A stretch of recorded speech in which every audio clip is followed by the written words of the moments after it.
A story about one company controlling all technology?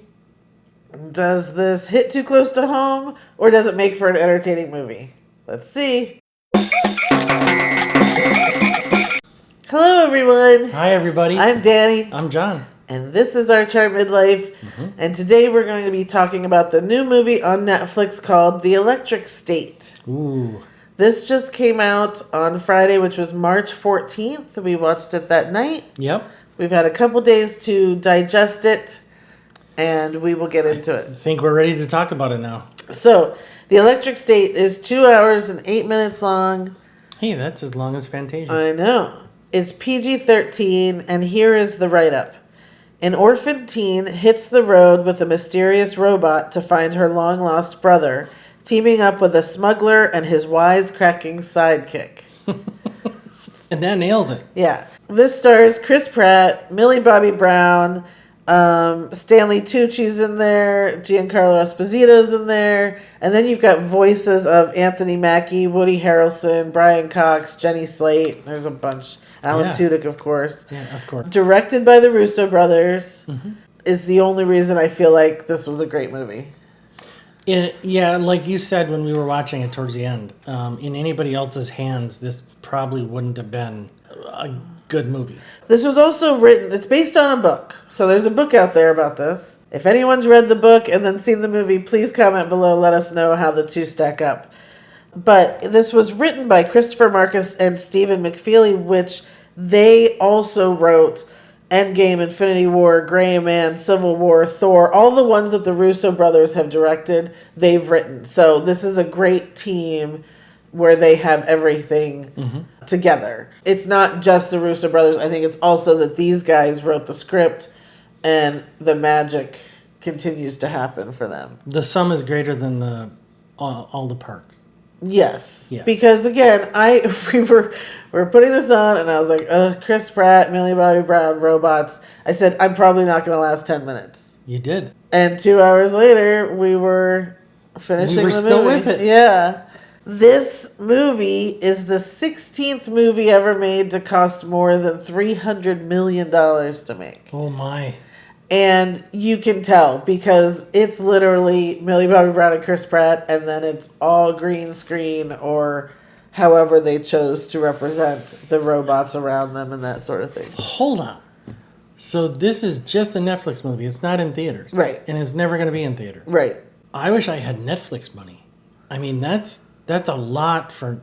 That strikes me as a lot for a non-theatrical release. Like a huge amount. Don't you agree? I think we're getting to this point now. So, I think get used to it. I mean, I'll get used to it because I don't have to leave my house. Yeah. But I hope it does really, really well. Yeah, I have not heard yet over the weekend how we it's never doing. really hear how it does for Netflix. I guess we just... If they do something like this again, then it probably went well. Well, this one is entirely based on visual effects. This is a visual effects movie. Yeah, and I made the comment to you that this had to be one of the most expensive movies to make. Yeah, and it's brilliant in the visual effects. So there are hundreds of robots. Everyone looks different. Yes. And there are some really funny ones that they've pulled in, and again, the movement of these robots felt real. There was never a time where I was like, oh, there's that CGI line, that didn't exist. So it's set in the 90s, which led itself to a wonderful soundtrack. Great soundtrack. Yeah. Yeah. Lots of good music in this, which again, I think the Russo brothers are always good at doing. Yeah. I did feel like it was too long. It could have been shorter. And I'm not saying a lot shorter. I would have probably been good at 145-ish, because there was a time... Oh, the astronauts took off. Here's a real-life thing. The astronauts took off with a half hour left in the movie, and we can see them, the rocket, from here. So we stopped, we watched on TV them taking off, and then we went out front and filmed it. Insert footage here. That little white dot is what we can see from our house. And we came back in, and I said, this feels like when the movie should have been finished. Yeah. I kind of agree with that, although So look, a long-running movie over 2 hours is one of my pet peeves. It just doesn't need to happen. I didn't feel as irritated or annoyed with this one being 2 hours as I normally do. Yeah, I was kind of. I'm not gonna say I was. I will say it. I was kind of okay with it. I thought it was pretty drawn Yeah, it could have been shorter, and I wouldn't have felt bad about it. Yeah. So I don't disagree. Yeah. I feel like Chris Pratt was Chris Pratt. He's the same in everything he ever does. Millie Bobby Brown, look, I'll tell you what. I always think I'm not a fan. And then I watch her in something and I'm like, God, she's good. Yeah. You know? Yeah, she was more than adequate for this. I thought she was pretty good in this. She holds the heartstrings of this movie and she did a great job of that. And Yeah. I shouldn't be surprised by that, but you know. You always are, but you shouldn't be. Yeah, I know. That's I guess okay. because other than Stranger Things, a lot of the movies she's done have been light. And this Well- one, I feel like finally she kind of had some gravitas to The it. only other movie I think I've seen her in is the Godzilla movie. Oh. And bless her heart, she's improved since then. I don't think she was nearly as good in that as she was in this. Oh, well, she was fantastic at 11 in Stranger Things. So I don't know. 100%. 100%. That's everything I really have to say. I thought it was a really smart story. I liked this whole kind of robot war that ended up happening. Of course, this is all a metaphor for a lot. It's kind of like when you watch District 9 or something like that they're subbing in robots for a minority of people. Yep. Again, it felt a little timely right now. There were some very thinly veiled parts that were very topical to today. Yes. The visual effects just really made this work. And really making the decisions of how everything worked and looked to bring about the emotions you're supposed to when you're looking at Yeah. that one and this one and that one and this Yeah. one. And to have something as familiar, if you've watched the trailer, then you've seen it, as Mr. Peanut being kind of the head robot. That was brilliant It really because it's something that all of us know, So every familiar. generation Yeah. knows. Yep. And so when you're listening to Mr. Peanut, you're listening to a president or, someone that you've just known all your life. An obvious leader. Yeah. Yeah. So there were things like that were thrown Yeah. in that I just really appreciated and made it work so well. I'm going to put you on the spot. What was your favorite thing or part of this movie? Thing or part of this movie? I don't usually break it down into something like that. Okay. So what keeps coming to mind is Roscosmo, the robot that finds Millie Bobby Brown. I thought that was kind of I don't want to give spoilers as to what happens, but she ends up, this Cosmo finds her and she realizes she needs to go find her brother. And I felt like, again, that was something that I could imagine a robot that I watched on TV all the time as a kid. And so you have that instant connection Sure. and you follow it. So that's probably was my Okay. favorite. So for me, the interesting part of this movie was I felt a lot of emotion from it.